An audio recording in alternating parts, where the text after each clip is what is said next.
Isn't the first time. On Thursday, Malkio's usually the one that has the big white square. Yep, quite true. So I'm always prepared to reload if necessary. Or at least have the file folder open to reload.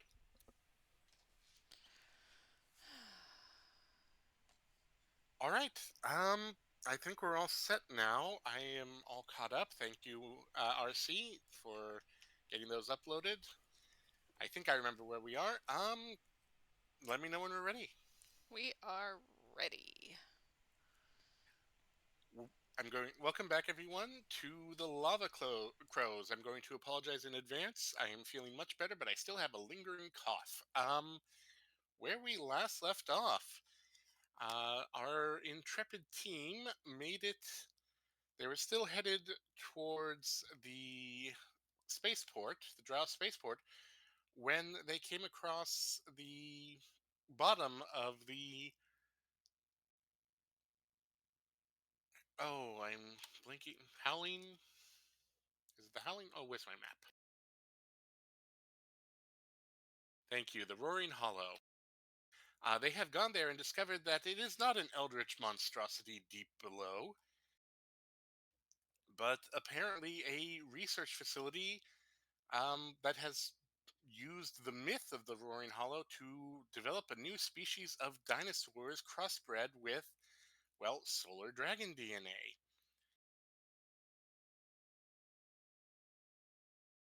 Jurassic asteroid. And soon, Jurassic whale. Because, yes, they have also mixed it with a Kindori, who they are hoping to turn into a living ship to bring all the dinosaurs and its environment away from the asteroid to find them a proper home. Uh, they are seeking some further advancements. They need a Spelljammer scout to help them so that they don't have to just rely on the whale to go into each and every solar system or anomaly to see if it's a nice, safe place. They are looking for a way to humanely control the Kindori, rather, although there is on the table to simply neutralize its higher brain functions and control it directly that way, which the leader, Mr. Normandy, is not very keen on.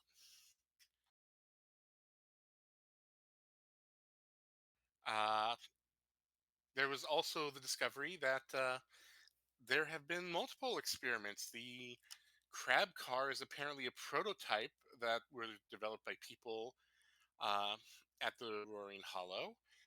And they have also done other uh, experimentation, both in little robotic drones that are vaguely familiar to not Cinder, who is it? Cassie, and metallic, very swift moving chinchilla that Genevieve kind of fell in love with because they're adorable and they're clean. They clean everything. They love to clean.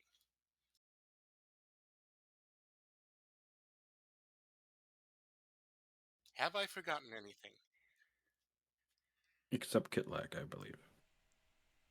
Yeah, Kitlek was not a fan of them going all over his body and trying to clean him up. Yeah, it's not a good feeling. That or being clean for Kitlak. He likes being grizzled, gritty. Yeah, makes him feel authentic in a way. And Cinder tried to hide from them. Yep. Cinder has also found this research place rather impressive or rather interesting since there are all these larger creatures of, well, it. Um, Mr. Normandy is a very old gnome in his 600s, and this has been apparently his life's work to study dragons, obviously, based on the rug. And, he'd spent his last few centuries looking for a solar dragon, and this is the closest he's come.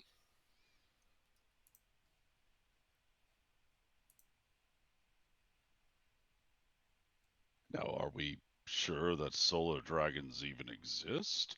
Kitlak kind of mutters to himself and to the rest of the party. I mean, Have you half looked the asteroid. outside? Yeah, half the asteroid is made up of the remains of a solar dragon. No, yes, I know they have existed. It's a tense issue. I'm talking about if they presently exist.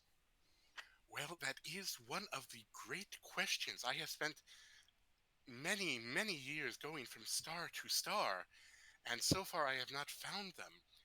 Now, it's possible that with the fall of the Astral Elven Empire, they were killed with the exploding stars? I don't know. If so, then perhaps this experimentation will bring them back. Eventually, people will be able to use my research to bring back these great astral beings. Yes, There could but there could also be blended with whales. there could also be Oh, that some is just a stopgap. Eventually, we would find a way to bring it fully back. Of course, cloning such a magnificent and impressively sized creature would take so many resources. Not to mention, it would be extremely hot. Most likely, any sort of cloning procedure would burn up in the process without proper materials. there could also be some solar dragons who are already simply dormant. There are some critters Yes, that go into a sort of hibernation, as it were, and solar dragons are quite long lived, so if they do have some sort of hibernation function, oh gosh, I can't remember the word. Adaptation, then it could very well be that they just go into hibernation for centuries, millennia. No one would ever yes, know because nobody'd be alive that long. yes, and the Navigators Guild theorizes that stars can exist for, oh, even older than gods. A nap for a solar dragon could be the lifespan of 2 or 3 worlds. I mean, we it's almost impossible. I mean, we could ask the Fallen, but again, no one wants to ask the Fallen anything unless we have to. Tangential question. Assuming you bring these things back, how can you be assured that their interests coincide with your interests? Oh, oh, I am so flattered, but anyone who brings them back, it will happen beyond my lifetime. The materials, the further research, the just capability to endure the heat without killing the biological samples, cloning simply dinosaurs with them, creating dinosaurs with them was difficult enough. That took, oh, decades upon decades upon decades, almost a full century itself. The Kindori, we got very lucky. There's apparently a compatibility issue that worked in our favor. But to bring back a full solar dragon, no, that my research will help pave the path, but it will not be me. As much as I have put my research into bringing back this unique species, I know that when it is my time, I do not wish to be returned. I wish to go to the next level and continue my research beyond. And you're content with just letting these creatures be themselves and just studying them as they choose to exist. Well, that is the whole point. I mean, we have developed other creatures. You've seen, of course, the cleaning bots, and then we created the biological samples, and those were brought in actually from Rivishold. We traded a couple of their. They consider them pets that they kill for fur. It's just utterly disgusting.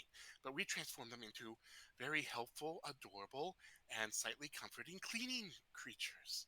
And that wasn't me. That was other researchers. The fear of Roaring Hollow has allowed us to conduct benevolent research for the betterment of environments all over. Yes, I kind of like one of those little creatures. Well, if you decide to work with us, perhaps we could get you one. They are very friendly, and it's pretty easy to imprint a newly hatched one. hatched, born. You know, it's kind of weird how they're created, but we won't get into that right now. But that shouldn't be too hard. Are they born with the ability to clean, or is that something you instill in them? They come with genetic memory. So they are born knowing that they are here to clean, they are here to be friendly, and they enjoy that life. And they feel productive. That's important, even though they are not fully sentient. We want, we know that a happy creature is one that lives long.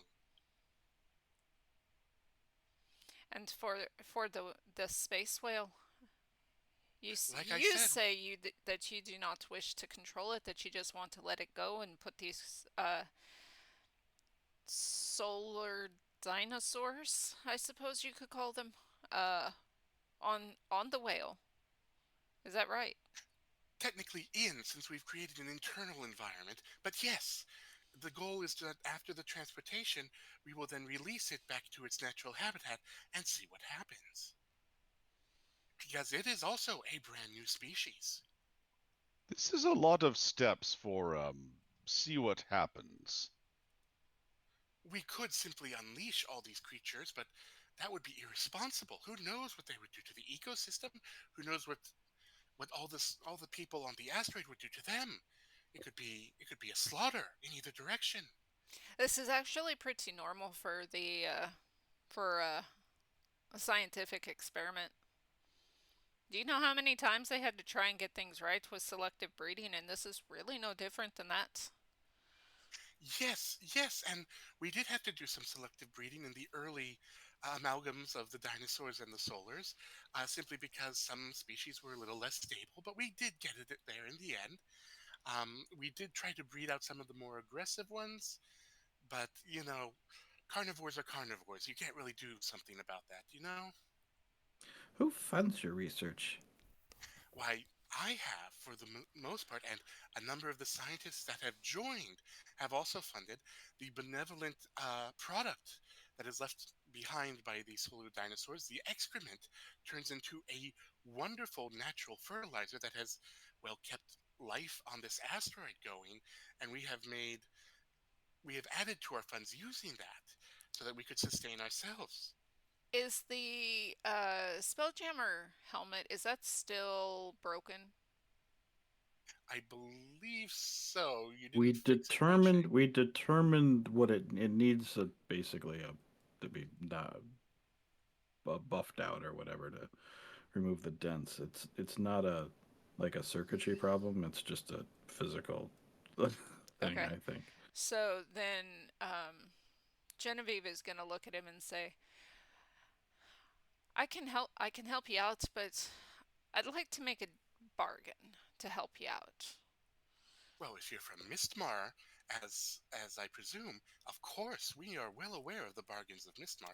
We've mostly only worked with oh, what was her name? Oh, Becky. Yeah, she liked an exclusivity deal. We deal a little on the side for other materials, but she handles most of it. Well, I'm well acquainted with old Becky. Um, what I'd like, do you have any people here who are skilled at getting dings out of helmets, specifically a Spelljammer helmet? Oh, yes, we have done a number of experiments with Spelljammer helmets. No We've experiments. even I think the helmet works as it is. It's a little dinged up. Oh, well, yes, of course. If we couldn't repair our own little automated drones that repair mechanical things, Okay. how could we ever do anything like a spelljam or anything else? Of course, we know how to do that. I think Cassie can handle it. She Additionally, just hasn't had time yet. additionally, we'd like to get passage from here to where was it we were going? Rivishold? You are headed toward Sulatar Tower. Solitar. Uh, we'd like passage to Solitar Tower with our equipment out there if you think you can manage it. Well, we don't have any traditional spelljammers. We have, because of the value of our dirt, um, people come to us. I believe Solitar has an incoming shipment if you're happy to travel uh, with our product, I'm sure that that could be arranged. You would have to check with oh, who handles all the shipping manifests? Susan? I think it's Susan. You would have to check with Susan. Not the brightest bulb here, but she's effective. Is it gonna be the robot spider Susan? I swear to God. Well, it might be now. I mean, she did go to a different world, so that's entirely possible. If she went to this world, then that means Archon's around here somewhere. Yeah. Oh goodness, no. Genevieve will look back at Kitlak and just say, "What do you think? Would you rather continue on in our little crab car, or would you like to perhaps get a quicker ride?" Quicker ride seems to be the best bet. The crab car is tragically, I think, not fated for our long-term use. Oh, you have one of our crab cars. Oh, which one? I thought all of them were still here. The prototype? Oh, that old thing. I gave that away as a gift ages ago. Pretty sure it was stolen. Oh, he waves his hand absently. It's a prototype. And again, not my responsibility at that point. I gave it as a gift. If they lost it, that is their responsibility. So Just do like you have these any? creatures are my responsibility. Do you have any lobbyists or like, customers that? Uh, Why would we need anything politically related here? We'd have no need for because everything lobbyists. is there's always some political catch.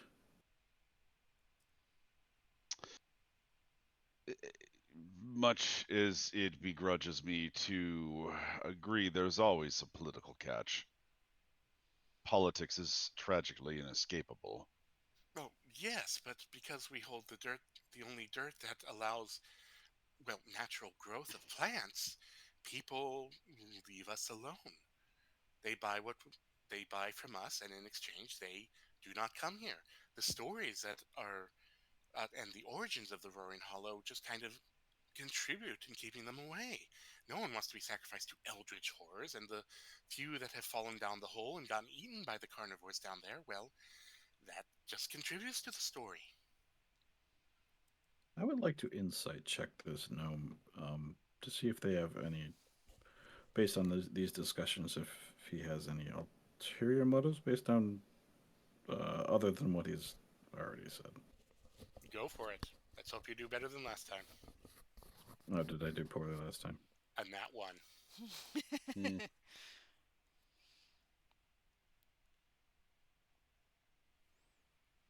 That's a 22. He is genuine. He believes everything he is saying.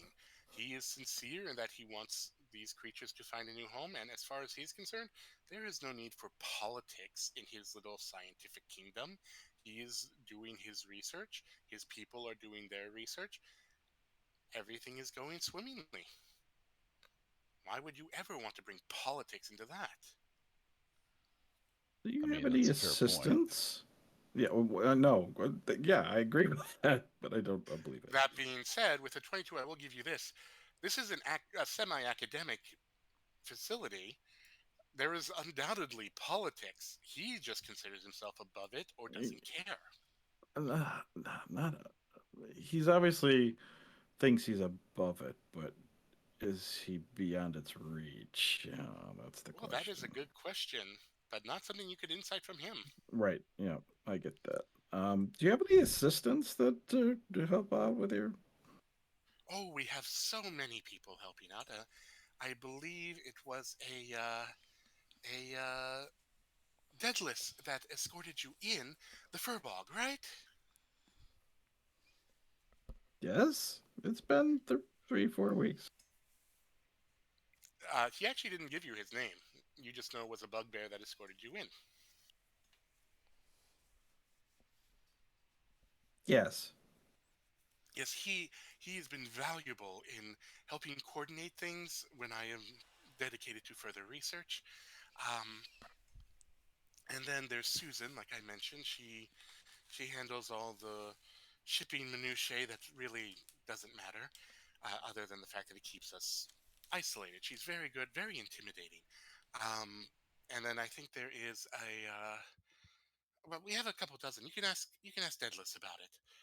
He's far more knowledgeable about the people here. I've hired most of them, but again, it's been a long time, and Project Exodus is taking a lot of focus.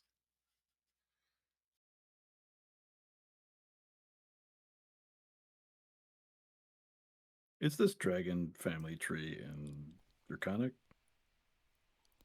Um, what languages do you know? Common and Kender. Oh boy, roll me. I guess technically that's Arcana or just a straight up intelligence. Your choice. Genevieve is gonna She's turn. not really. Go ahead. Oh, I was just gonna say Genevieve's gonna turn around to confer with the others for a moment because she doesn't want to make this Yes. decision by herself. Yes, yes, you can use the. I like to use the entryway where some of my earlier finds are on display as a nice little atrium for and whenever we have meetings. If you need to privately discuss anything, it is very difficult to hear from that far away. We'll make our decision in a minute. Just give us a moment. Oh yes, yes, I know, and I know there's more to the deal. I've dealt with Miss Mar, and that deal is still tingles. I guess my question should have been: is it in common? It is She not. doesn't really care. She doesn't really care if it's not. It is not in common. No. She's not going to try to figure it out. So Genevieve will lead the way around the corner here, just so that way they can have a private conversation. Well, it's a easy way to get a ride to where we want to go, but it does mean that they'll see the crab car.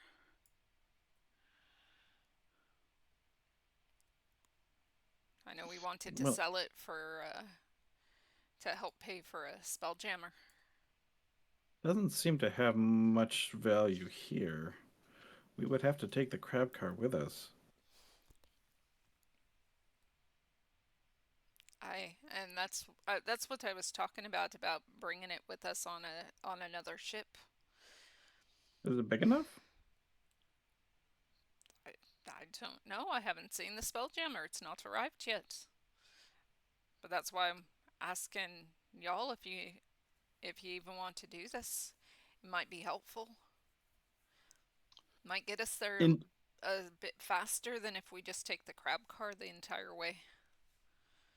in general, our spelljammer is big enough to hold the crab car.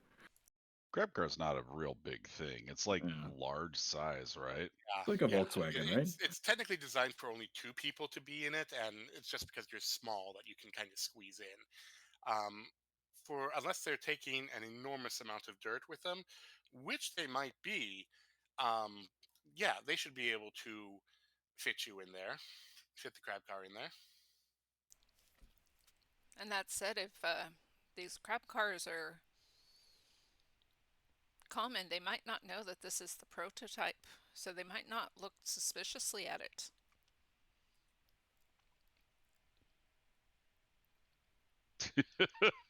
Yeah, give a complimentary jar of dirt along with selling the crab car.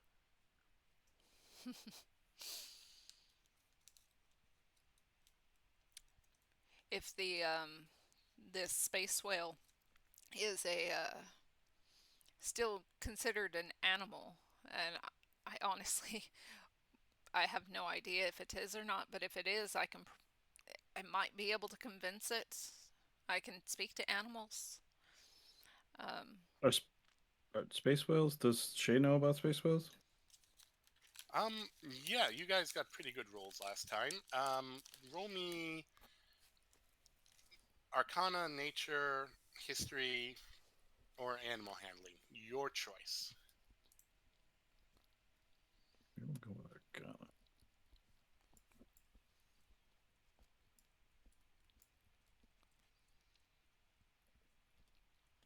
Oh, come on, Shay. Nope. That's a, what was my animal handling? 17. With a 17, everyone refers to them as space whales. As far as you know, no druids have made successful contact. Whether that's because druids in the Astral Sea are kind of rare, and so it's not something that comes up very often, or whether they simply are not animals, it's unclear.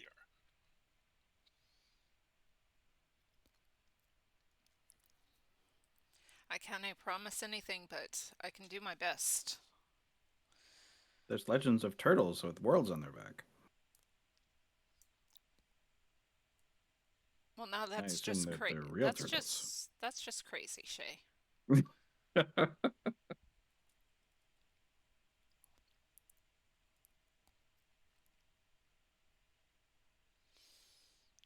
I mean, sure. I mean, what? Who wouldn't want to talk to a space whale if they could, right?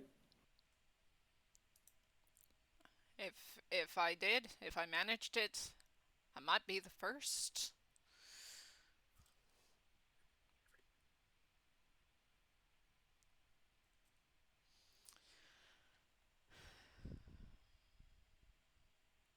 And if I am the first, then I can take that and shove that up the posteriors of the moon druids. Don't know that I want to see that.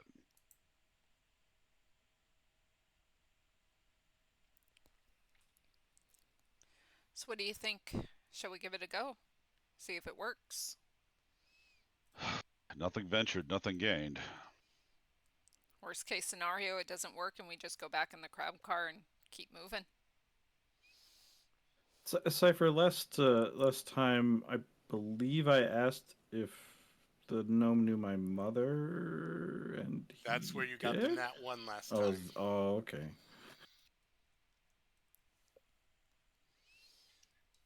All right, so unless Cassie has Sure. anything to add. No, I'm willing to try it. Yeah, nothing ventured, nothing gained. Is what's going on. I mean, Shay, I could probably use your help on this one. If you have anything that might be able to bolster my own abilities, as it were. in what way? I've never talked to a space whale. I'm not really sure what way. Oh, well, we already up to space whale talking. Okay, I thought we were gonna work up to that. I don't know. I'd like to get this done as, if possible, as quickly as possible. Y'all have been quite accommodating towards my wish to stop here. I didn't want to hold you up too long. I'm not saying it'll be done today, but I'd like to get started. In what form would you want it? Like the gift of gab, or smarts, or worldly smarts? Those are two different things. We're dealing with something a little bit more than worldly, I think.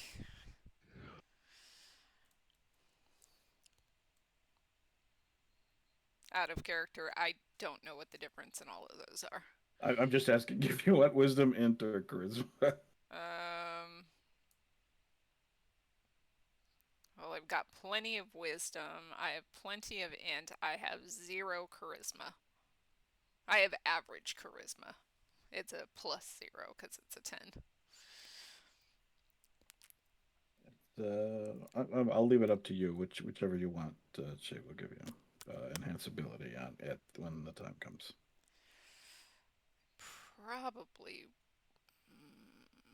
Probably wisdom, but Cypher, can I roll something for it?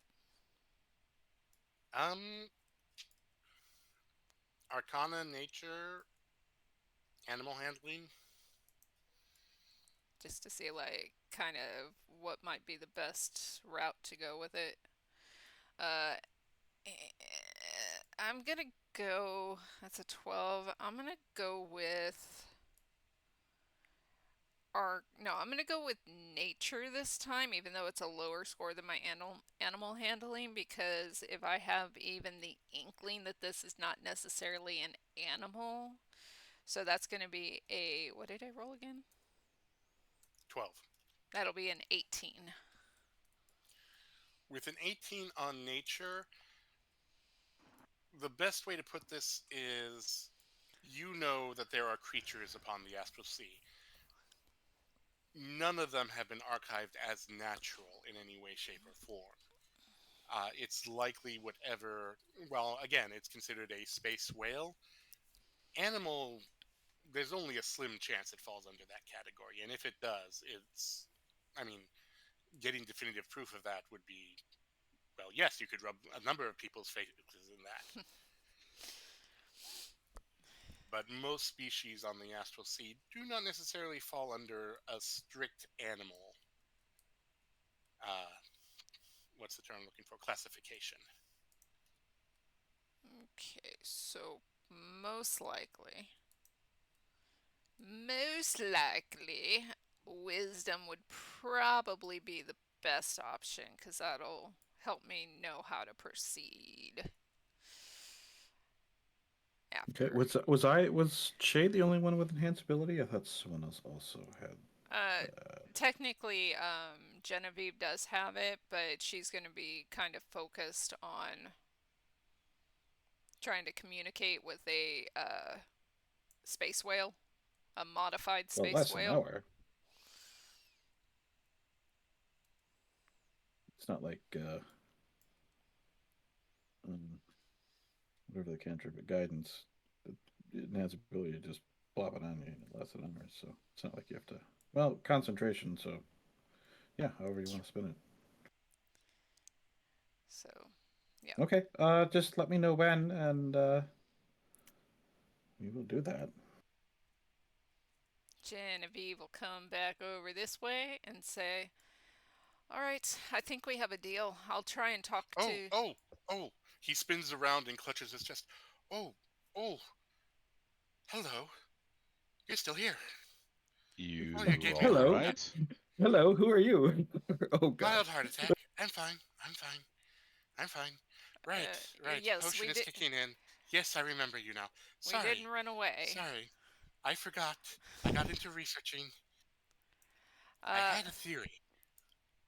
We're going to help you in exchange for passage to Solitar Tower.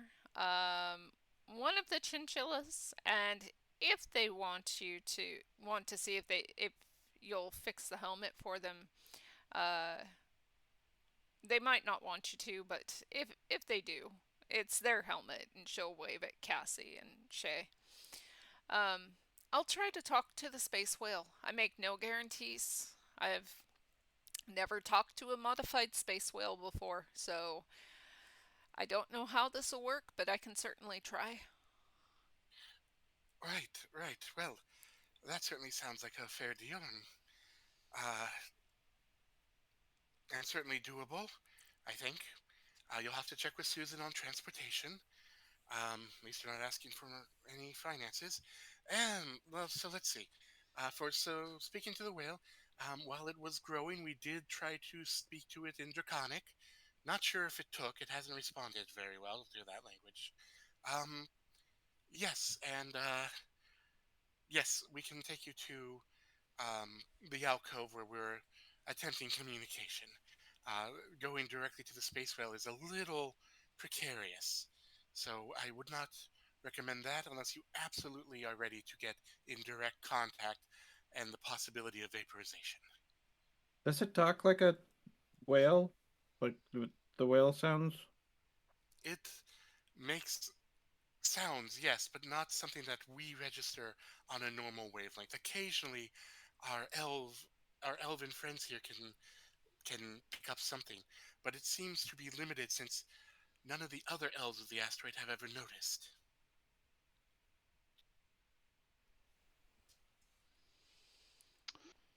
Well, But- no luck. But wondering if we In could create fairness, oh, go ahead.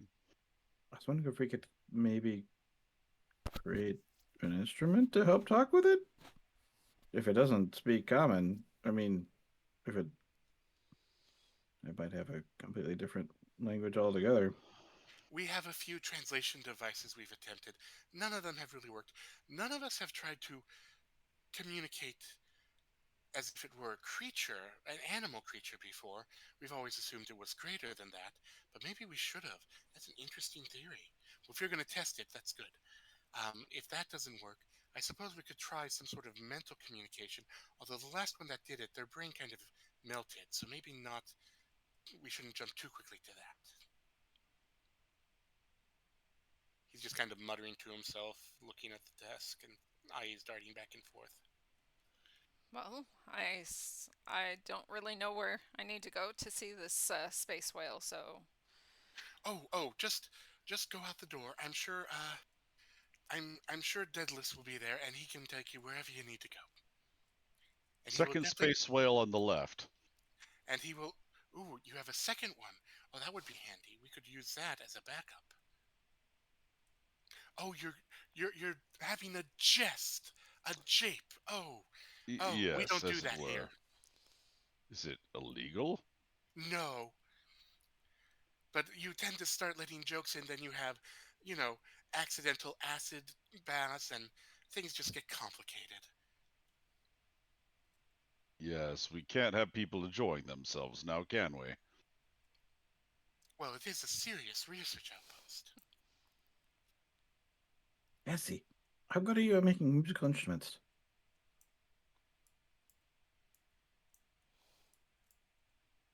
I'm sorry, how good am I at making what? Musical instruments. Help talk with a space whale. If you heard it, would you be able to create something that mimic the sound? I've never tried it. I mean, I can attempt anything. Just a thought. So Kitlak has prestidigitation. He's going to try to make some space whale sounds with it. You mean like ooh, ooh, you know, a little bit more like authentic. I feel like he's probably heard it before. Roll me. Let's see. Roll me your insight. Let's see if you have heard it before.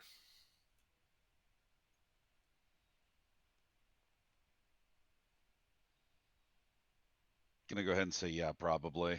Well, you've Uh, heard go ahead. something that you think is whale sounds. Definitely, go for it. Yeah, 16. All right, so Kitlak's gonna be like this, and he's going to make some whale sounds with prestidigitation. Ooh, ooh. Well, maybe we wait until we actually hear it first, and then start coming up with a way to talk to it. That might be for the best, yes. Assuming that Genevieve doesn't figure it out on her own, just talking to it normally. What do you think, Professor? Is this sufficiently whaley? What? Oh, those. That sounded very, very aquatic. You want space whale. All So, right, so boost the bass a little bit. More you want void. to penetrate the void itself so that the sound resonates just beneath space. Got you. Resonates just beneath space. She nods knowingly, but doesn't understand it. At least that's the theory. Of course, we have also attracted very terrible tentacly things using that, so try not to do it too loudly. Some people are into that.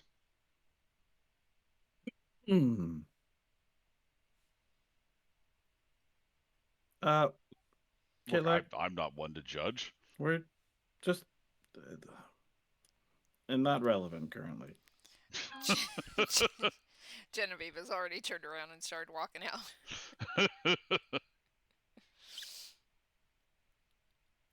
All right. So you exit the professor's lair, for lack of a better term. And yes, the furbog that you saw before is there. Just seems to be looking through a journal of some sort.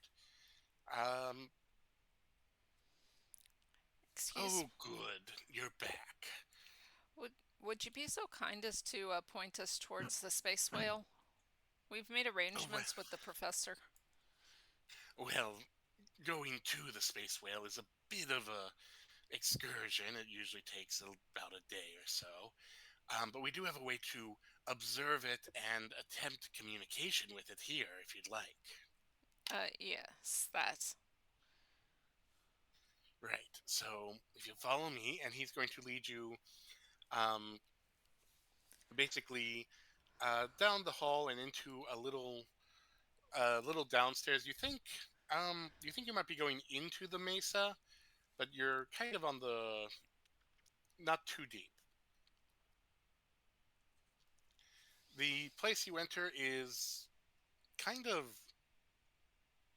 dull. There seems to be giant, um, a giant, not flat, but sort of octangular crystal in mounted to a wall, and you can see inside or not inside, but kind of vaguely reflected in its center, um, the space whale. Uh, it is beautiful. It is obviously not a full adult either. You can tell that much just by the size, or at least you assume so based on the structures around it. It does have six eyes, but its scales, instead of being sort of a dull gray or blue, are almost a vibrant red and shifting like the fires of a sun. Um, you can see the heat just kind of rising off of it in those miraged waves, and it doesn't seem annoyed, but it also doesn't seem, what's the term I'm looking for, completely content. It does seem to be grazing on just random bits of light that seem to be filtering into wherever it is, and its uh, back tail is just swishing ever so slowly back and forth. It looks like it's floating in whatever enclosure it's in. So, how do you speak? How do you speak to it? You can see there are a few um, it looks more like crystal balls, and there's one or two other people here. They seem to be viewing within the crystal balls and making notations. One of them has shaped a crystal into um, with some that looks almost like the wood from Mistmar. Um, Almost looks like a curved giant horn, just aimed at the wall of the structure with a small mouthpiece. Um, in this room currently working is another gnome and uh, looks like an elf of some sort. They glance up, but when they see that you're with Deadless, they go back to work and whatever they're studying. Shay will cast Enhance ability, giving Genevieve advantage on Wisdom checks. So if you speak into that, in theory, it can hear. Now, it doesn't always respond, so we're not 100% sure. When we go into the enclosure, we can hear. So it's supposed to be able to hear on all levels, but we can't see the ears, so we don't know 100%. When has it responded to you? Well, it definitely does not like Polka. We figured that out. Um, and it got a little agitated when we accidentally vented some cold atmosphere in there. So we know that that's definitely the solar dragon aspect of it. It does not like cold too much. Why would you even try Polka? I didn't say Yeah. we tried. Look, we don't talk about what Javier does in his free time. He just happened to turn his music up a little too loud one evening. All right? But it's never responded in a positive way to anything? It, well, it likes feeding. Um, it doesn't seem to mind when we walk on it. It even seems to kind of like when we scrub it a little. But in terms of attempting to communicate, it doesn't seem to care, from what we can tell. Have you let loose any of the little cleaners on it? No, we considered it, but there is a chance that based on how it's feeding, it will either absorb them or based on its heat, it will incinerate them. It could go either way. You've walked on it, but it hasn't incinerated you. Correction, I haven't walked on it. We hired a fire genasi specifically to walk on it, and he only lost 1 foot in the end. We consider that a grave success. The other 3 burnt up very quickly before we decided to hire someone with a little more elemental energies. Have you spoken Draconic to it? When it was gestating and when it was growing from its infancy stage, yes, we attempted to indoctrinate it with Draconic because that is the language of the solar dragons. We believe. I mean, we assume all dragons know Draconic. That seems to be just an innate trait of theirs. Now, if we're wrong, that would explain why it hasn't responded. But What other It's a little languages? racist, isn't it? What other Sorry. languages have you tried? Not productive. well, to Kid like he's gonna go.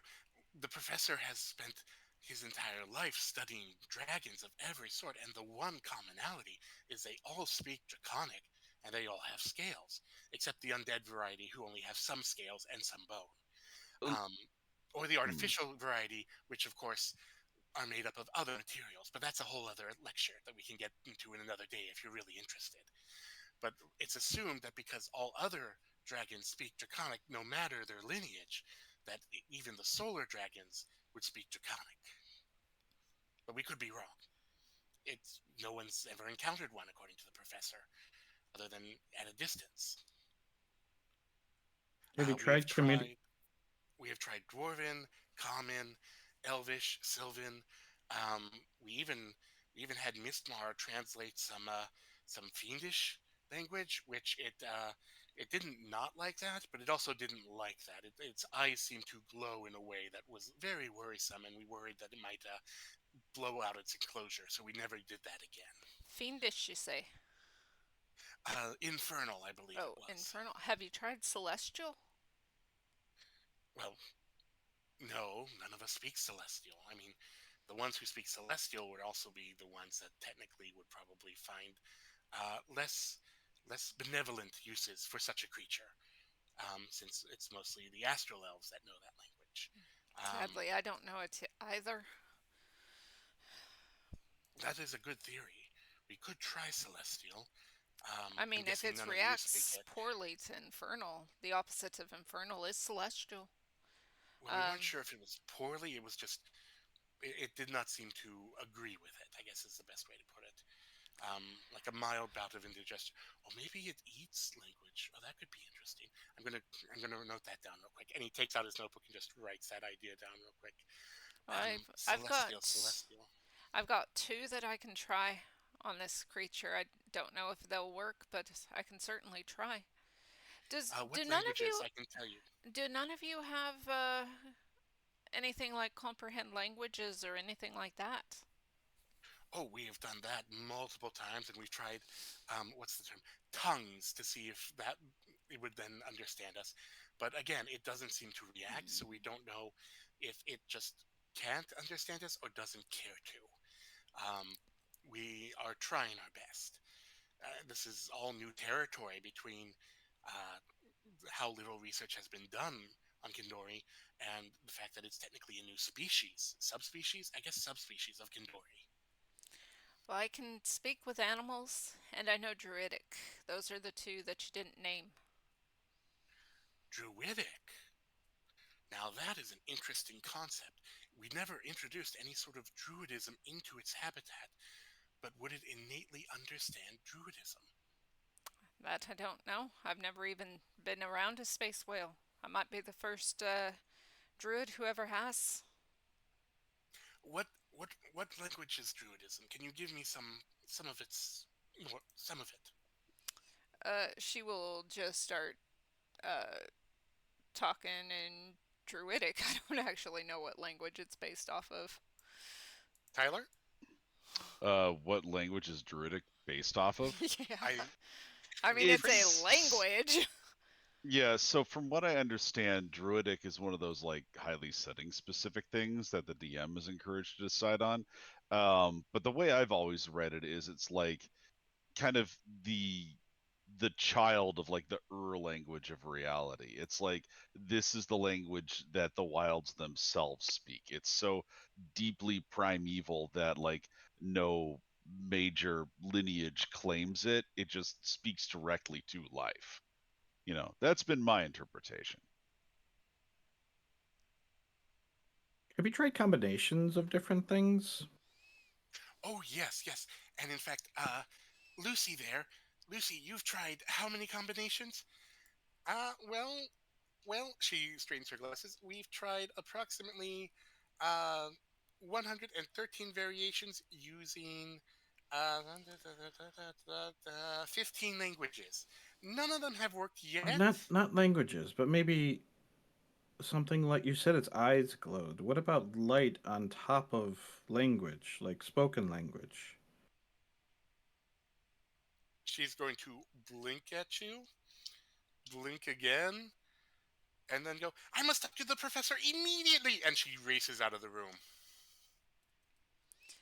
Genevieve is going to walk over to the speaking tube, but she's just going to take a moment to just look down at the space whale and just marvel at how, in her opinion, beautiful it is. And she knows that it's a modified space whale, so she knows that it's not like what a normal space whale might look like. But she is still in awe of how beautiful this creature looks. And it has yet to grow. It'll get even more marvelous in time. And then while they're discussing all that, she is going to start with Druidic, and she is just going to kind of gently, I suppose, just start saying, let's see, what would she say in Druidic? I bet you want to get back out into the open astral sea. All right, roll me. This one is going to be a animal handling, and it is going to be with disadvantage. So straight roll. Kitlak is going to give guidance. Yes. So it's a Just straight kind of put a roll put a because I hand have on your shoulder. advantage on wisdom checks, and animal handling is a wisdom. And hang on, let me roll that. I understand. Hold on. I wonder if I might understand. Oof. Guidance, 6 man. plus Not a great 8, start. 14. Hell Okay, yeah, let's okay. go. Did Okay. you roll the d4 yet? Yeah, I Yeah, did. that was the one. Oh, okay. And you rolled it with disadvantage, correct? Straight because I have advantage Oh, on wisdoms. nice. Okay, so 14. And Cassie, I'm sorry, I didn't hear what you said. Oh, Cassie was just. Sorry. Cassie was just talking to herself. I wonder if I might understand Yip-Yak or some similar derivation of Draconic. I'm actually okay with the first roll being a little low because this creature doesn't know her yet anyways, so. With a 15, you see one of the forward fins would be what it was. Now it seems to be more. You can see the tips are looking more like a fish's fin rather than the Kindori fin, almost as if it was a solar sail with the iridescent glow coming through the thin membrane. It kind of twitches at your language, but it also could just be twitching to twitch. And she will continue. She'll continue in Druidic, and she'll say, I know that there's more light out there, more places of brightness in the astral sea. I could help you get there. I want to help you get there. Roll it again. Same thing. And Guidance shit, again? Is this thing? Can this thing see us? Am I getting guidance again? To Tyler. Tyler? Yes. Sorry. I don't know why I didn't think that was a question for me. Shay, no, this thing can't see you. Plus 3 The is octangular 11, plus crystal 8, is a 21. scrying crystal. What you're seeing is into its enclosure, but Got it it. is not there. It cannot see you. Just you can see it. My minor illusion idea is not going to work then. That's a 21. With a 21, roll me your insight. Advantage. Oh, right, I forgot. And guidance. Keep throwing that out there. Okay, so that's an 18 plus 4 plus 3, 7, 25 insight. Okay, with a 25 insight, here is what you pick up from its reactions. It does not understand Druidic, but as you understand Druidic, like Tyler said, it's a fundamental force of life in the universe, which means it's kind of a hodgepodge of the core language. There are very few core languages out there. One of them you did mention was Celestial, and the intonations that that Druidic pulls from Celestial, because they are distantly related in their own way. There would be no nature without the celestial energies, after all. It seems to react a little to that. Not Positively? necessarily, just react. Not negatively, not positively, but almost as if it recognizes those intonations.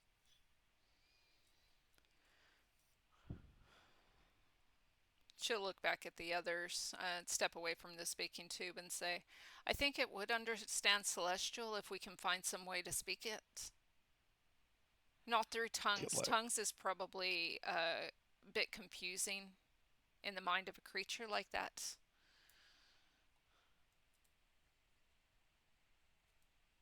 Kitlak? Oh, sorry. Kielak was just gonna suck wind through his teeth and be like, "Ew, don't really know that I'm gonna be able to contribute." Yeah, that's not something I have ever studied. That is something we could get from the Fallen, or the Astral Elves, but we'll check around, see if we can get something a little less pricey, shall we say, to make that sort of connection. I don't suppose they make some kind of a spell scroll to temporarily learn a single language, do they? If they did, again, we'd have to go. Actually, you know where they might have it is Siltar Tower. If we can get someone to get there to double check their market, they have the biggest black market on the asteroid. Anyone who wants to cheat at a language, it would be there. Let's go get Google Translate.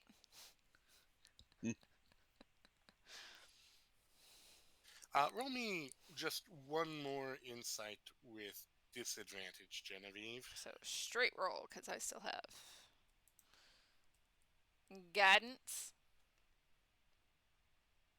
Tyler? Oh, I don't need it. Natural have guidance, 20. Yep. You are going to make a strange connection. You heard Daedalus's argument earlier that all dragons must know Draconic because all dragons far have known Draconic. This seems to be responding to celestial intonations.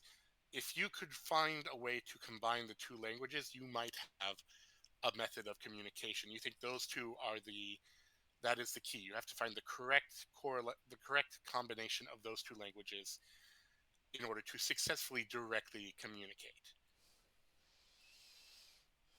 Genevieve will kind of just look thoughtful for a moment and say,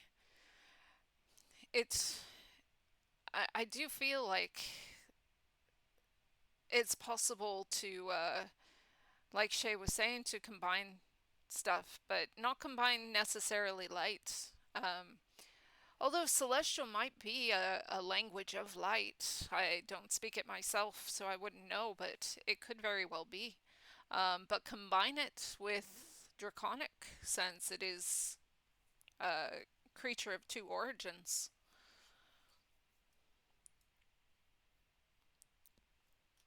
Would that include two people speaking the same stuff at the same time? I don't. Could one person speak two languages at the same time? Oh, it would be possible. It would take. Oh, we would have to get our linguists on it, and we do have a couple linguists, including the one who just ran off to the professor. I'm going to have to go catch her. Okay. If you need to get to, if we're, but we still need celestial, which no one, I don't think anyone here knows. So let's get someone sent over to Sulatar Tower, see if we can find something in celestial. I guess we'll need a place for you guys to stay in the meantime. I think the dormitories will work. You don't mind sharing a room, right? Fun fact: our price was transportation to Sulatar Tower. Oh, well, in that case, let me get you to Susan, and then I can follow up this lead, and we'll see if we can get some sort of language parameter designed for when we learn Celestial or have access to Celestial language. Follow me, and well done. You are an avid researcher. Would you like a job after you're done with whatever you're doing with this rabble here? I've already got a job for myself, and I'm afraid that it doesn't stay here. Well, neither do we, but yes, I understand. We all have our own personal missions of research. However, Genevieve has shown that she has made some inroads in and insights into the communications with this space. Well, perhaps she should continue with whenever we come up with a celestial component. Well, I will check with the professor on that. He may want an expert. And again, we have had brains melting, so we'd rather preserve someone who makes such a brilliant connection than, that's what interns are for. That's fair. Your interns are for having their brains melt? Well, yeah. they're here to learn. If they survive the first decade, then they have a guaranteed scientific career. Yes, I guess they are not union labor then, are they? No risk, no reward. Exactly. I mean, the few kobolds who join completely understand that. Surprisingly, they're some of the most adept at surviving. Despite having such a short lifespan, I'm very impressed with your species. Yes, it really all does come down to one species, doesn't it? In survivability, sometimes.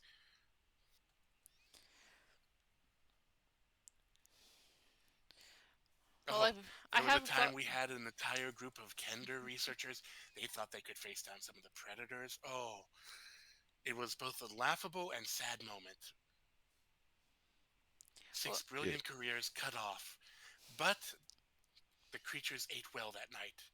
And we're very happy. And we got some great fertilizer out of it. One could say that was a bit of a Kender blender. Inspiration.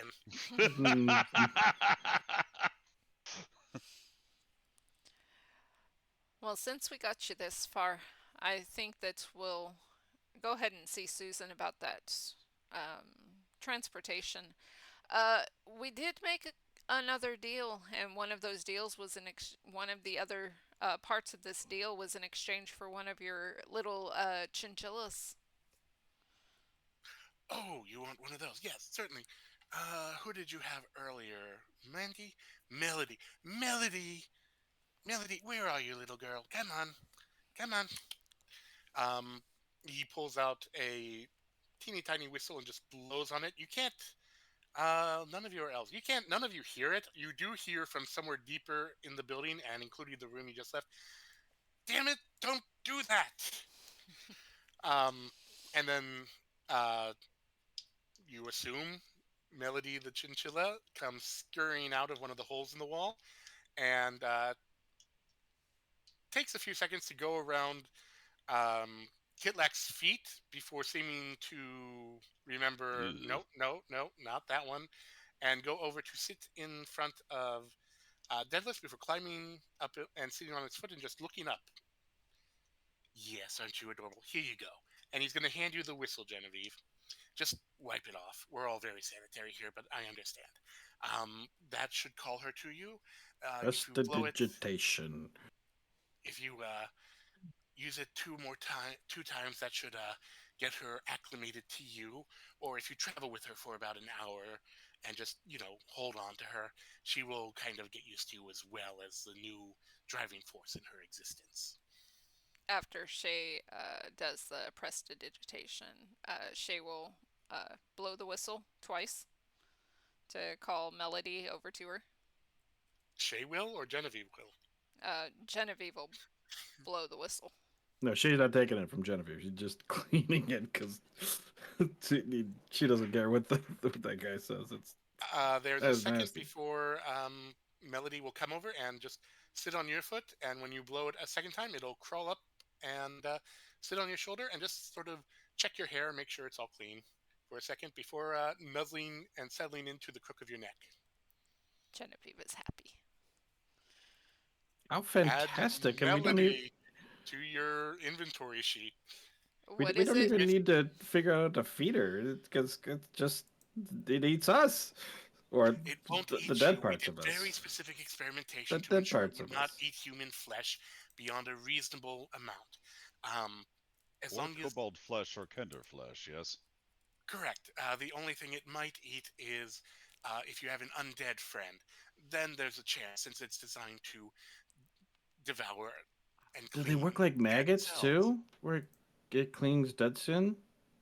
Well, it eradicates dead skin. That's why we keep it here, any shed skin, shed fur, shed anything will be destroyed by these wonderful little creatures. And the equipment is maintained by the little drones who keep that perfectly clean without risk of any sort of animal life in the process. It's quite a brilliant system. I mean, it'd be better if we could combine the two, but the professor is very adamant that we should not risk animal lives on just our basic cleaning necessities. It's why even the dentics that keep our teeth clean aren't to be eaten. You just put them in your mouth for about 30 seconds and then spit it out. And then you got a nice clean teeth.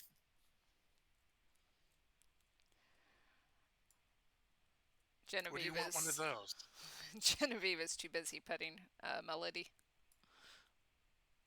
Sure. He's going to seem to stop at a random door, go in. It looks like a bathroom. And he comes back out with a little jar. It has it looks like a white, kind of a white pink larva. Um, about the size of let's see, what is that? 1, 2, about 3 inches long, as thick as a forefinger. So you just stick that in your mouth for about 30 seconds.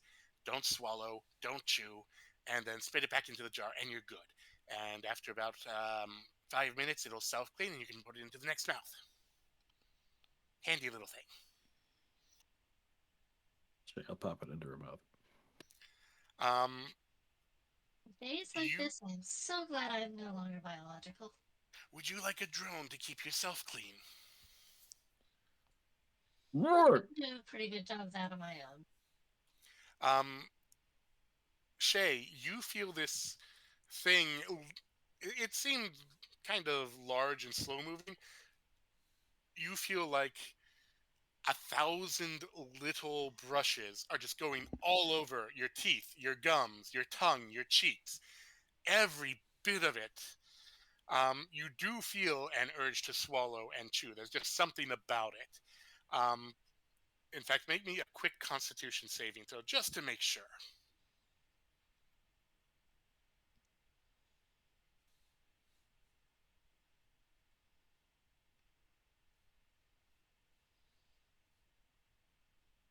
Eight.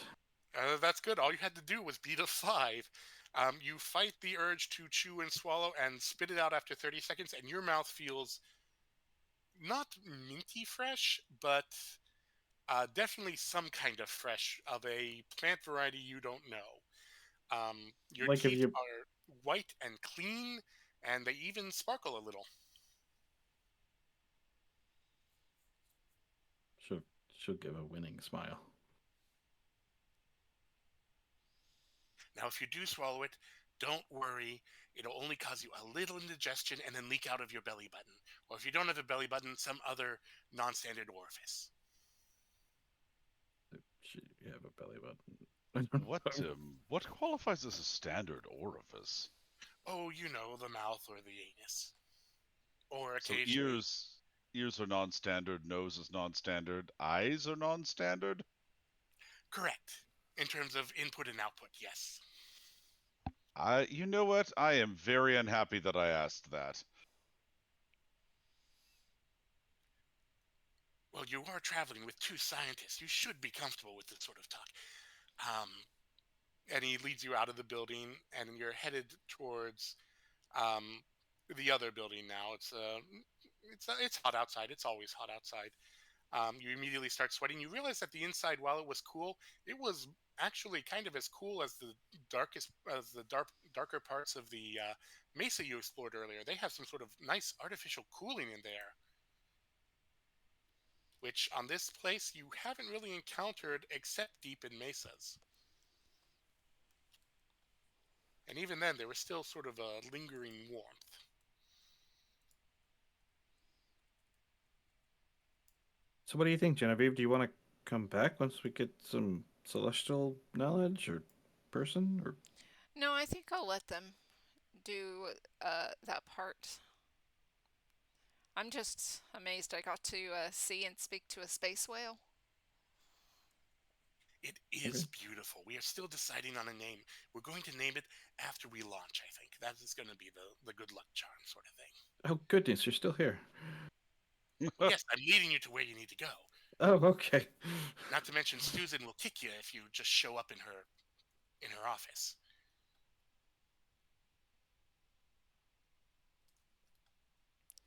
I'm not talking metaphorically. She will kick you. Tell us about this Susan character. I've heard a lot about her. How do we get on her good side? Well, if she had a good side, you tell me. I'm sure. Um, she's not the brightest bulb in the box, but she is a centaur, not from Mistmar, which I think she kind of resents that they turned her away. Um, she's very good at logistics. She's very good at negotiation. We think she's in league with one of the demons and has made a deal, but no one has ever proven that. She will spit if you ever mention the name of this fallen, or if you ever mention the Navigators Guild, so don't do that in her presence. Um, that's one of the few people we've negotiated with directly without using her. Uh, and oh yeah, I mentioned she's a centaur. Oh, don't mention her deformity, or look at it, or acknowledge it, or anything like that.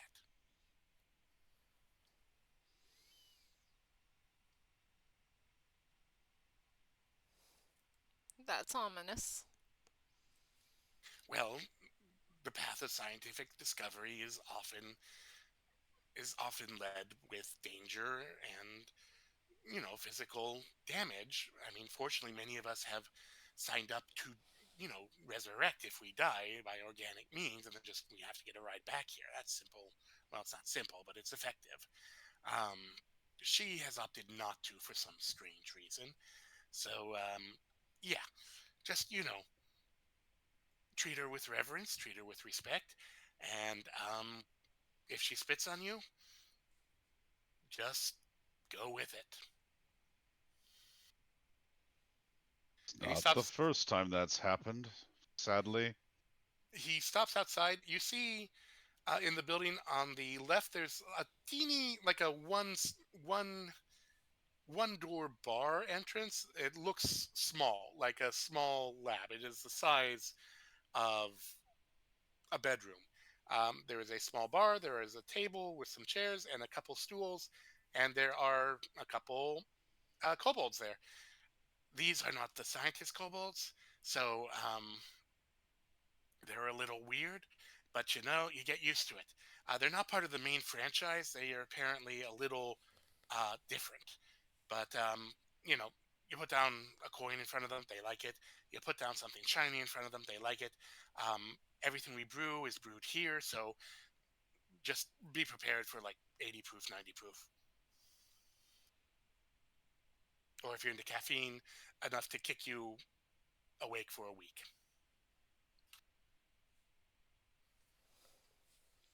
What happens if you get an espresso martini? No one has dared to do that except the professor. And that week lives in infamy. Because that is the day that he developed. Um, well, we don't talk about it too much. Just know that it was very impressive, very impactful, and we all had to get our wisdom teeth removed a second time. Productive though? Oh yes, the research fields that came out of it was amazing. Like we are still working on it, and it has led directly to some of our success with what created the the solar the solar Kindori. Um, but it also brought into some questions of why do all species have wisdom teeth, and why are some of them in the front? And we don't have many skeletal scientists, but we have enough, and they're just delving into the evolutionary parallels. I'm getting off topic. On the left is Susan's office. Um, Good luck, and if you die, just remember you died with dignity. You wouldn't be the first. I need to go to the professor and talk about this language concept. And he's gonna head off.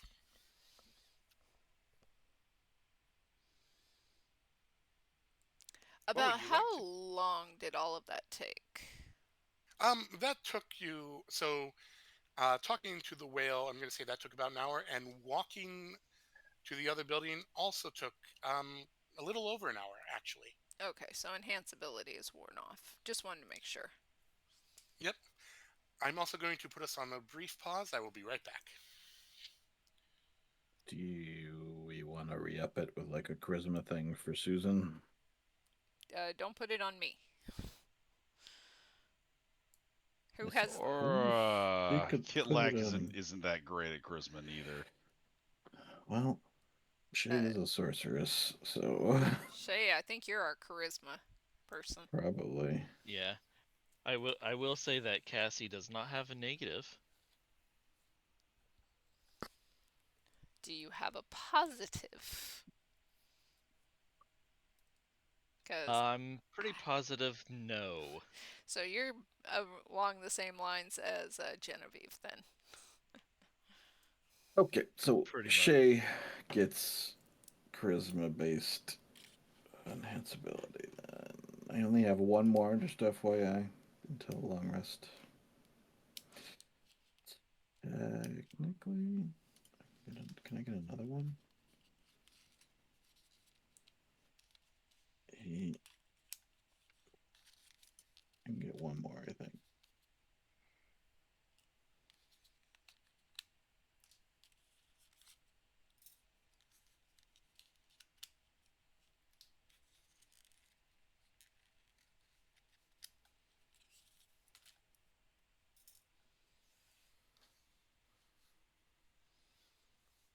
Yeah.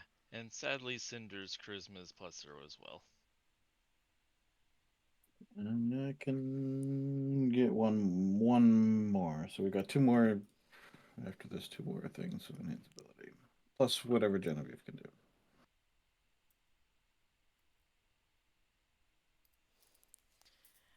Genevieve did not even have to use her speak to animals spell.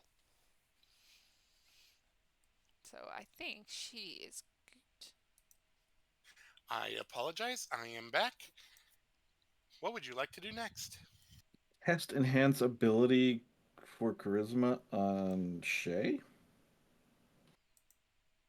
before we get into Susan's abode.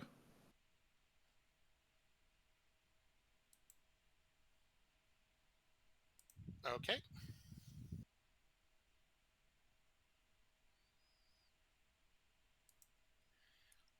Anything else? It has been 2 hours. There is a bar right there if you'd like a drink or take a break. Mm, Kilak will avail himself of that.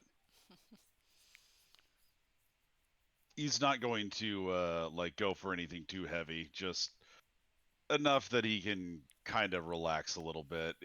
There's been a lot happening. Roll me your insight on the kobolds that you see. Okay. It's a dirty 20. Dirty 20. These kobolds seem to be larger than the average kobold, and they have wings. Um, they also seem to have a spark of greater intelligence in their eye, as one eyes you up as you enter, and when you reach the tiny counter, there's already a drink there for you. It is exactly what you want. Funny that you have an appletini with a little umbrella in it out here, but, far be it from me to question. Plenty of appletinis here. They think they're Kit, big shots. They're not. Kitlak nods sagely. Everyone usually clocks me as the whiskey type, but nope, appletinis. No whiskey here. Last one blew up. That I just find myself overwhelmed with questions here. Well, you give a scientist a whiskey, and then you point out the whiskey barrel, and then an experiment happens. And we bill them quite extensively. Well, makes sense that they should have to pay for their what would you say? Inquisitive nature. Let's call it generously. Now they get the rot gut, or they get the sweet stuff, and nothing else, unless they want the coffee. Gilek's going to try the appletini. Is it good? It is, surprisingly. Hmm. We may have a limited selection, but we are damn good at what we do. Have to show up all those other ones that are all over the asteroid. Prove that we are a worthy Warren. Oh, why would they think that you are less than worthy? Oh, they don't think we're less than worthy. They want to worship us. We don't like that. We are our own people. We are not simply a mass of kobolds. And you hear from over to the side, "Hear, hear!" Yeah, I've had some experience with that, not being worshipped, but the whole assumptions thing. It's pretty gross, gotta say. He's going to just pull out a flask and quickly clink with you and take a quick sip and go, yeah. These curses of being one of the special born. It's no. We got out of there. We all get out of there. We all find our own niche. And if they want to worship us, they're going to worship us because we are better at their job, not because we are some chosen of dragon blood.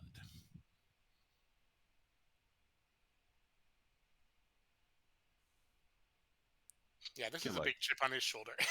Kitlak can tell. Kitlak's also going to take the little tiny umbrella and tuck it into the brim of his hat. What color is it? It is, surprisingly, Granny Apple Smith green.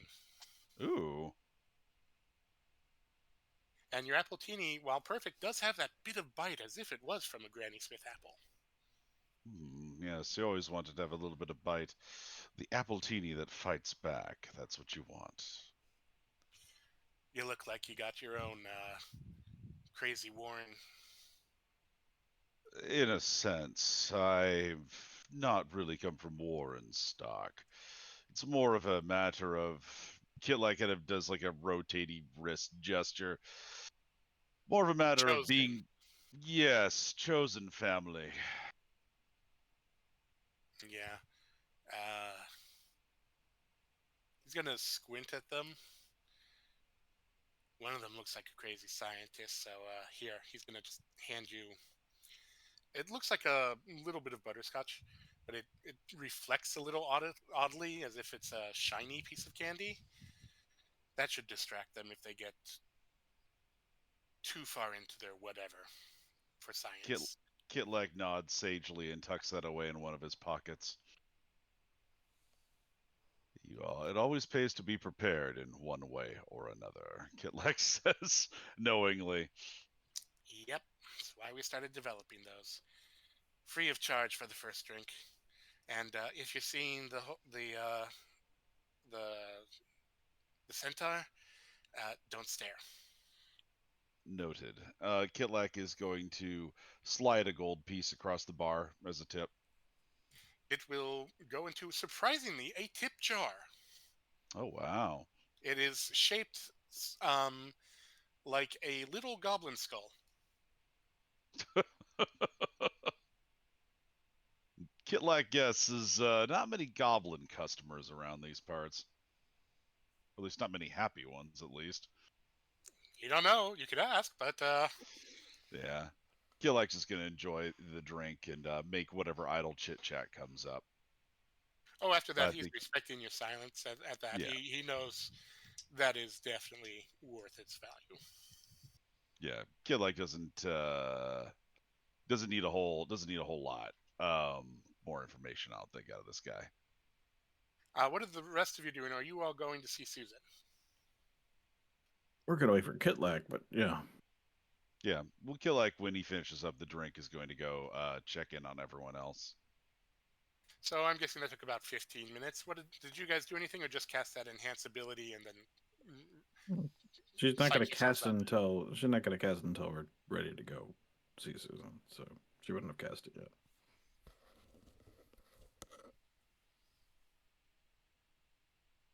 I'm not wasting it on Apple Teeny RP. I'm sorry. Fair enough. It's happy hour somewhere. I loved it. I don't want to waste the spell time on it. Okay. Yeah, there is Susan's office there.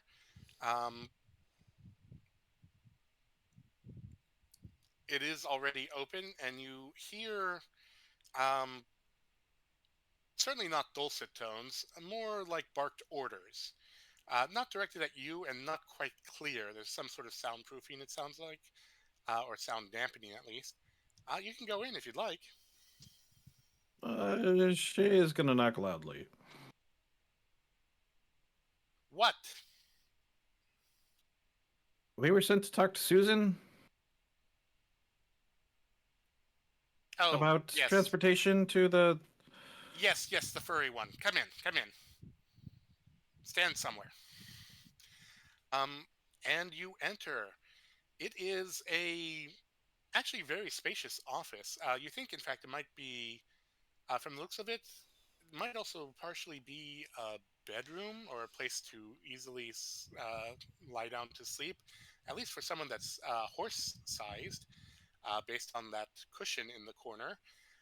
There are books and papers piled up on every surface.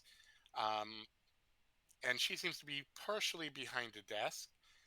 Uh, she looks very put together. One ear has some sort of strange mechanical device just wrapped around it, and the other has a pencil, or pen, one of the two, just tucked in her other ear. Her hair is up in an immaculate bun, and she has a beautiful um, body of a black horse from the waist down. Her legs are hidden behind the desk, and she is staring and turning pages on one of the very large, long ledgers. I'll be with you in 5 minutes. Not you. You, where the hell is my 3 o'clock? That delivery was meant to be here an hour ago.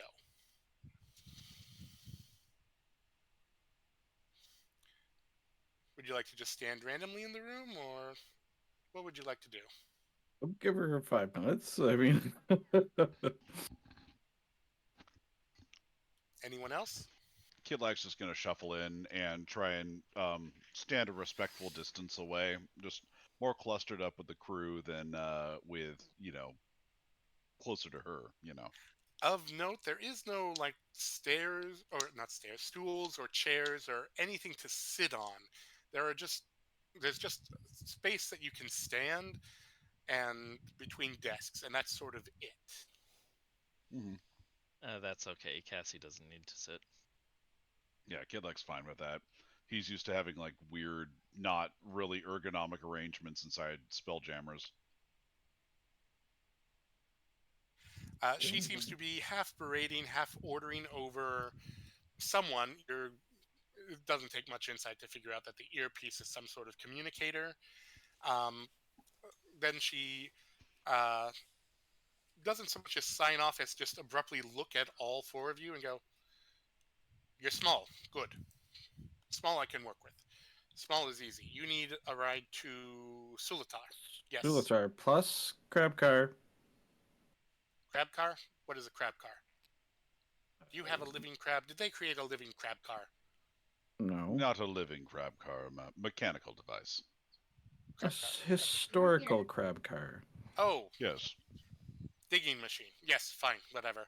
Not supposed to leave here, but if it's yours, it's yours. I don't care. Let's see. And how much do you weigh? She's going to squint at all of you. Less than 200. Sounds about right. Plus crab car heavy. Drow will not be happy. I will need to offset. Well, maybe not. How much dirt are they taking? We could fill the crab car with dirt if that's what you're transporting along with us. You drive crab car onto ship. You drive crab car off of ship. You in crab car. Yeah, I think Pitlack could handle that with dirt behind him. Plus, the crab car could help offload and unload. Crab car is a digging car, yes? That is not loading. That is mess. But also shoveling. I think it could, right, Pitlack? Cassie? Probably.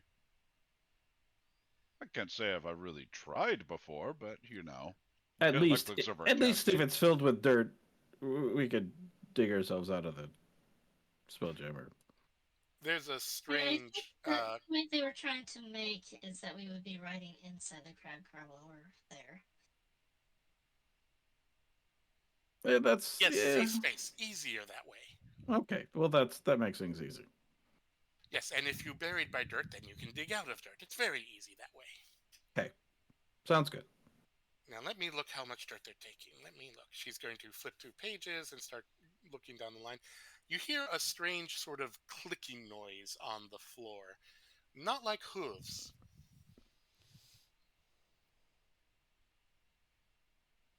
What's Kidlack the is going space to like? What's the space like? Decidedly not look. Sorry. Is go it ahead. is it kind of things everywhere? Is it neat and tidy? The floor is neat and tidy with enough room for a centaur to walk around. But there are desks against every wall. There are books on those desks. There are scrolls on those desks. Behind her desk, there does appear to be sort of a large cushion, as if someone could lie down on it, that's centaur sized. There is a window out into the sun, but otherwise it's very utilitarian. No rugs. It's a stone floor, stone walls. There is a map of the asteroid hanging on one wall, and there appears to be a schedule pinned beneath it. It's very where it's very cluttered, but it's in such a way that you can easily move about the room. Okay. Shay will at some point try to unobtrusively look at the schedule. Okay, make me an investigation check.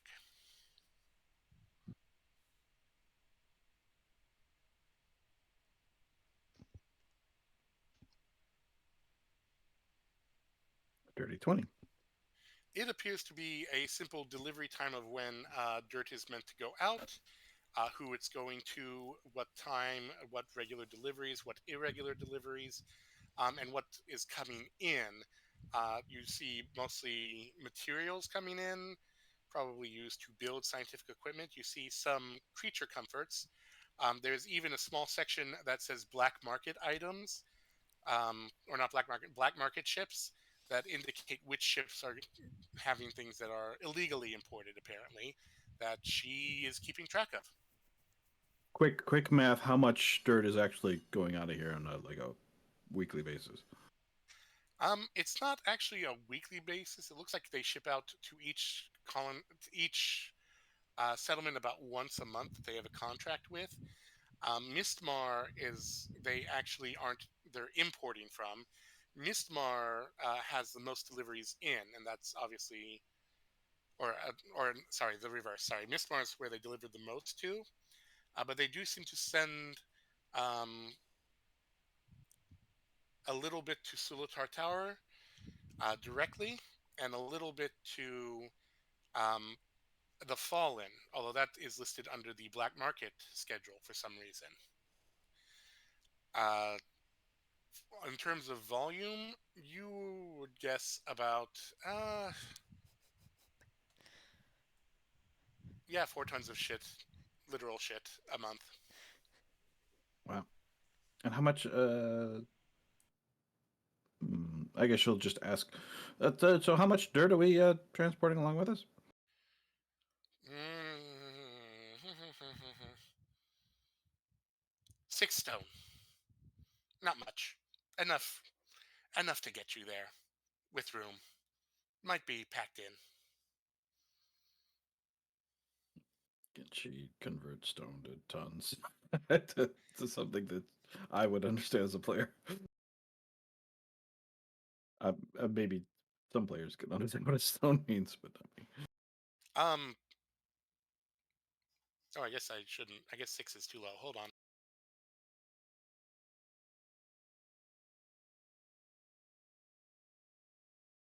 Okay, we'll go with 60 stone, which is approximately less than half a ton, Okay. which does appear to be about what it is on the schedule. They're not shipping a lot of dirt there, just a touch. As far as spelljammers go, is this like would we all just be like in the cargo section and not? I What, guess you I want could to be a ask. passenger? I guess we could ask that. Passenger Yeah, costs that's money. just You are cargo. You are small. You are cargo. that's no. We don't need it. Just no, who isn't curious about spelljammers, right? I'm not curious. Why would I be curious?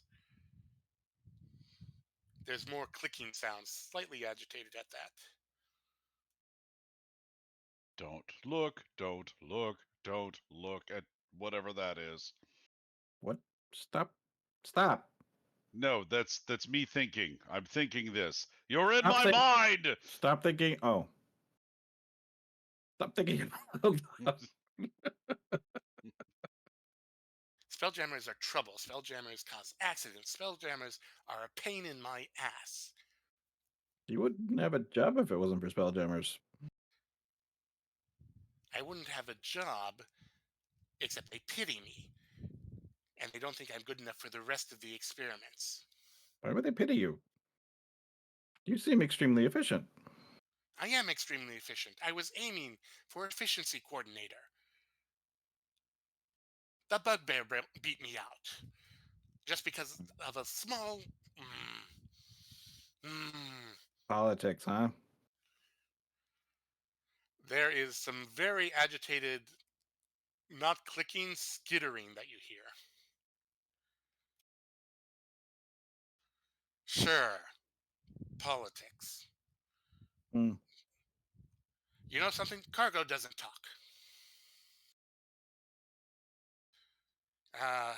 You depart 2 hours, 16 minutes. Main tower, it's the drow ship.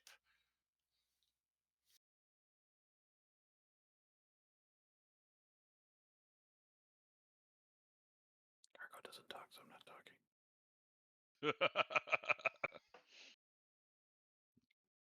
talking. Shay will give a thumbs up.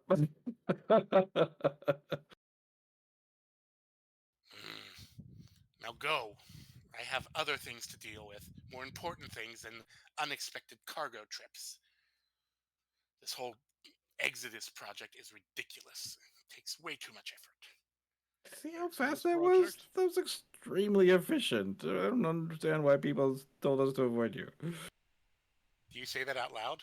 Yeah. You don't know.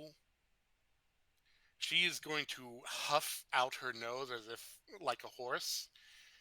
Um, and then she is going to leap and skitter across the ceiling. You see that she has a centaur's body, but spider legs.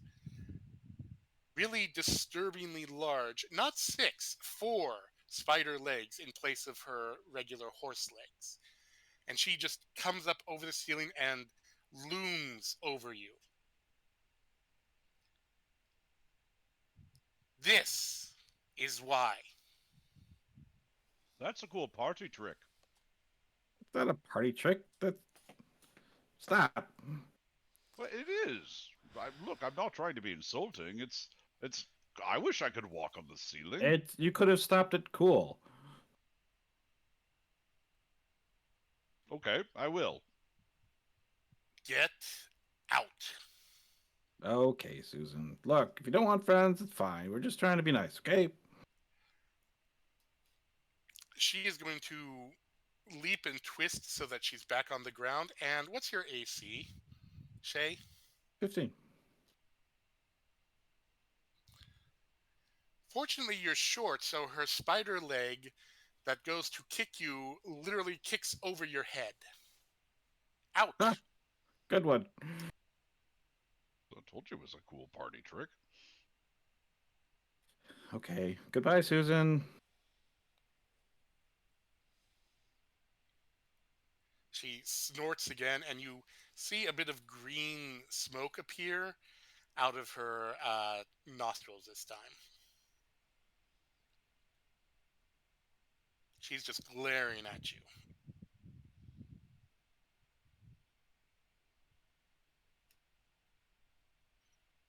Do you all leave? Yes. Yeah. Seems like the opportune time to do so. Yep, definitely. I think we can be friends with her. Jay says to the group as we Well, leave. she's obviously very sensitive about it. Let's not push it. I'm not even bringing anything up. I'm just trying to talk to her. She's extremely sensitive, and maybe for good reason. But who doesn't have their own baggage? And I don't know. Yes, but that's something that she has to deal with. She obviously does not want us interfering. Let's just see. Okay.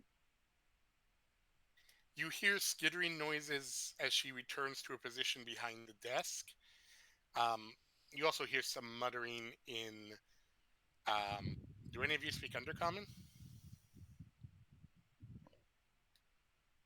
No. That's a negative. Then, yeah, you don't know what she's saying, but you're probably sure she's swearing at all of you. Fair. I think we give her like 10 or 11 more chances. That's what you gotta do with people like that. She'll come around. Has anyone ever told you you're a people pleaser, Shay? But also, you're very bad at being a people pleaser. Not saying that I didn't do the best job I could have in that situation, but look, I'm just trying to be a bit optimistic. She looks like she needs a friend. I mean, look, you're not wrong. She does very clearly need a friend. The woman is alone and unstable and full of self-hatred. Just perhaps going about it the way we went about it was not the right way. But think about. I mean, she's extremely competent. But just think of. I mean, if she was on your crew, barring the she's- personality stuff. Barring the personality Yeah. stuff. I mean, I feel like the personality stuff is like the whole thing, though. No, it's not. She was on the ceiling. I mean, yes, see, that's cool. I like that. It's great to be And on the ceiling. useful. Cool Very and useful. Look, I'm not knocking that. You are correct in your assumption that that's useful and appealing. However, her entire thing is personality. I think it's just because not enough people have tried to get to know her. Well, maybe you should get her a present. I would if we were sticking around longer. You can make her something. Wait.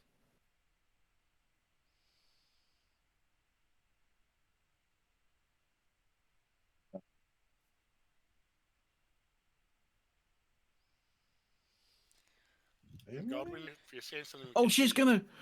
gonna. Can you hear me now? Yes, I can. She is going to take a leaf out of her leaf collection book and leave it in the doorway. I feel like she might consider that to be garbage. This is from the planet Iridium.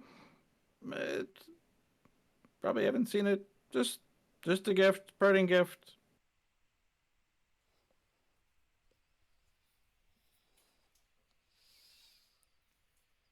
And she'll just go walk off. Yeah, Kitlak doesn't want to see how this pans out.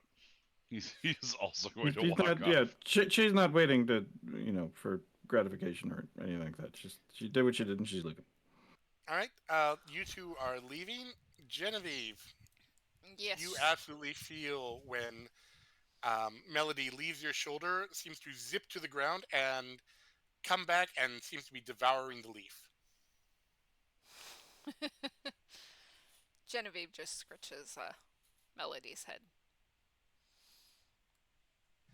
It is very careful when it's devouring. It is swift, efficient, and nothing is left or dropped to the ground. And then it cleans your shoulder where it ate. If she noticed that, then she'll run back in and put it like on her desk. No, or this happened something. behind you after you two walked Okay. off.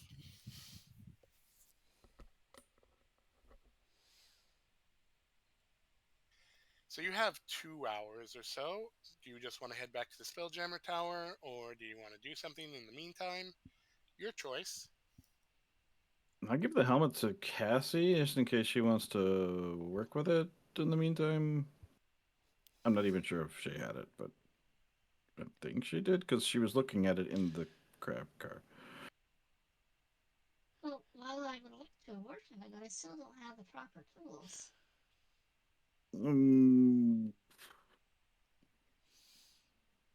It's Susan. If I recall correctly, we had determined that she couldn't work on it because she didn't have the proper machinery needed for it. True, Did but you Susan? are in a scientific community. There's probably the proper tools around here somewhere. Did Susan have them? You could grab someone and ask. You could run back and bother Susan if you wanted to.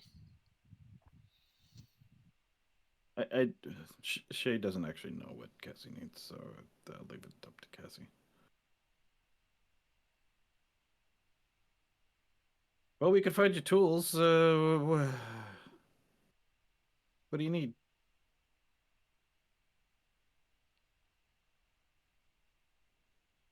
Remind me, it was basically It's like a hammer or what something. would need to You be kind of forged, need right? a mini forge in addition to the artificer's tools to get it Mm. back into shape.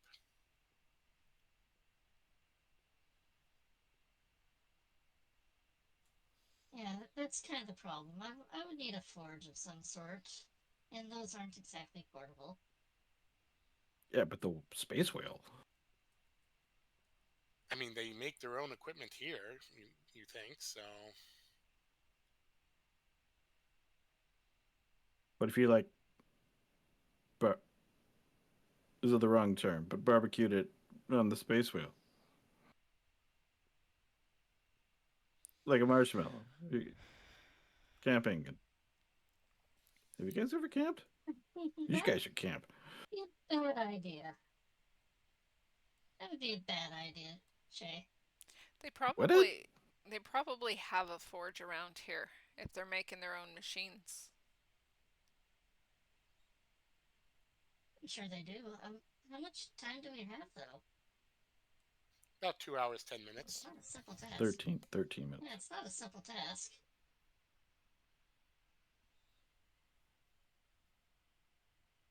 It depends. I mean, if the forge is already going, I don't know. You know your stuff better than I do, so.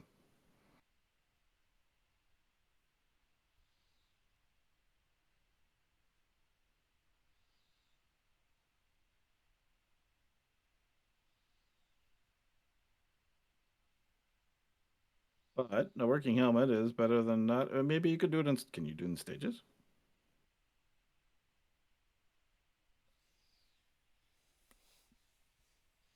I mean, I suppose I can start work on it. I highly doubt I would be able to finish it though. And Cassie roll something to see if she can finish it. Roll me your. Do you have artificer's tools?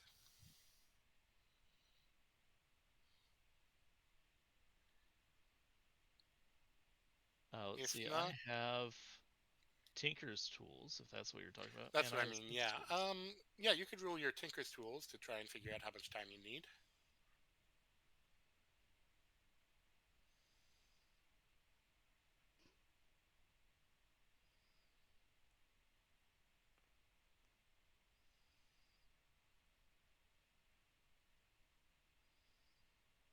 And what would I add to that? I believe tinker's tools is your proficiency plus your intelligence modifier. All right, so that would be a 16. Um, it depends really what you want to do. If you just want to get it so that it's cosmetically all fixed up, you could probably do that in 2 hours or so. If you wanted to get it fully functional so you could attune it to a new spelljammer, um, that would take you close to 6. If you wanted to try and figure out how to connect it to the space whale, that's going to be a few rolls and a lot more time.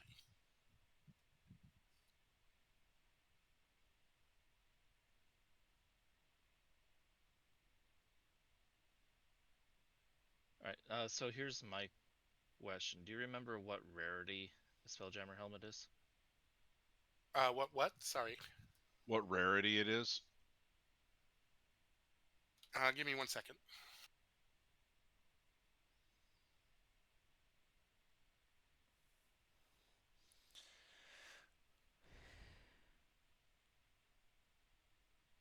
It is a rare item. All right, so looking at the chart here, to craft a new one, it would take 50 days and 2,000 gold pieces in addition to the cost of the helmet. That's why this is a prize. It's not going to take you 50 days, and I believe No. the deal did offer leaving this behind for them to repair. For coming back.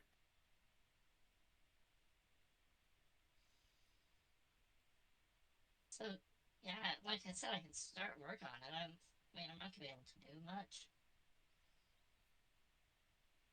Well, I think we leave it to you. You're the expert. Whatever you whatever you deem the best way to handle it.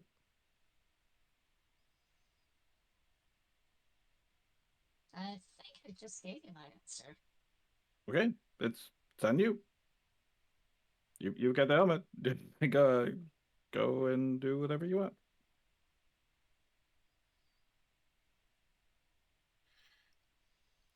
Genevieve, just because you did get a natural 20 earlier, roll me a quick Arcana. Okay.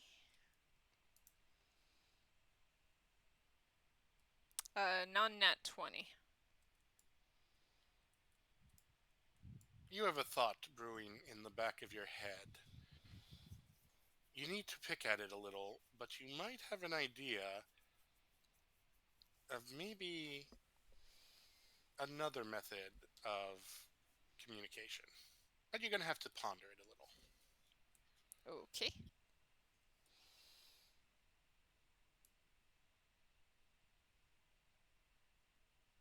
Can she ponder it for the next 2 hours? You can. Would you like to examine anything or study anything, or are you just going to cuddle for a bit? Probably just cuddle for a bit. Would you like enhanceability? Those 2 hours? Question mark? Eh, Up to you. No, because she's just pondering by herself, so you wouldn't have any reason to know. I mean, she Um, asked. She asked before, so she has no I will problem. say She if asked all you're again. doing is cuddling with Melody, it will be another Arcana or Insight, but with disadvantage. I'm assuming in the meantime you've returned to the crab car and have driven it to the spaceport and are just waiting for the drow to arrive. I mean, there's not really anywhere else that she could go other than going back to the gnome's place to do research, really, right? True, you could go there if you wanted to do research. And she doesn't really want to separate from her group, though. So, Arcana or Insight at disadvantage, With correct? disadvantage, yep. So I will say that if she has an inkling, she would actually probably cast Enhance ability on herself while she cuddles. Okay. She's gonna do Arcana, so she'll do Intellect for that. So this will be a straight roll.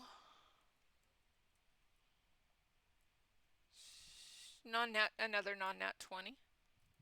Alright, give me... Oh. For a non-nat 20, I'm going to say give me a straight d20 roll. Let's see how much of a Eureka moment this is. Holy cow! Yeah. Nice. Nice.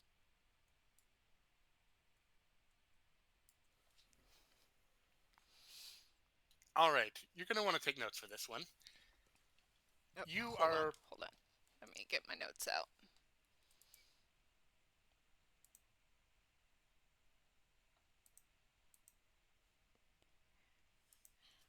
Okay, shoot. They win. Okay. You are pondering. They want to not just communicate with this whale, but find a way to drive it, pilot it, so that it doesn't kill everyone.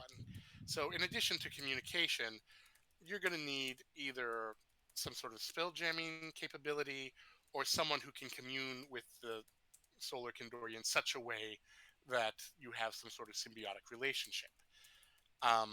Meanwhile, Shay and Cassie are talking about repairing a Spelljammer helmet, and you are not an expert on Spelljammers. You know that there is at least one kind of semi-organic one for a living ship that's using the tree, but um, that's not it. But then you realize, you know, if you want a psychic connection with a living creature, you need to include some sort of psychic material, and wouldn't you know it, you came across psychoreactive living material not too long ago. It Oh, glowed no. when you stepped on it. Oh no. If you could find a way to incorporate that into the Spelljammer helmet and get some of it integrated into the Kandori, not a ton, just enough so that you have that connection, you might Yeah, I be don't able see to I don't see any drawbacks here at all. you might be able to directly interface and not control, but communicate mind to mind without a brain melting, because you're working on basically you have a new wavelength that would equalize you, and it would be on a psychic level. And since you have to attune to a Spelljammer helmet, there would be a bit of magical protection too. I mean, you have no idea how you get it to work, but if you could get those components together, you might have the solution to Project Exodus, which would be worth a whole lot to the professor, not just without this little pet you're getting and a trip to get a Spelljammer.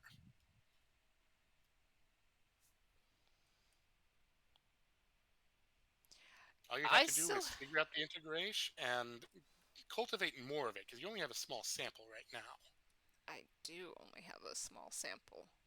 But these people here have cultivated new life from the remains of dead life, so they might be willing to help you. Well, and but she doesn't want to get stuck here. Is the Well, you also thing. have some brilliant people here.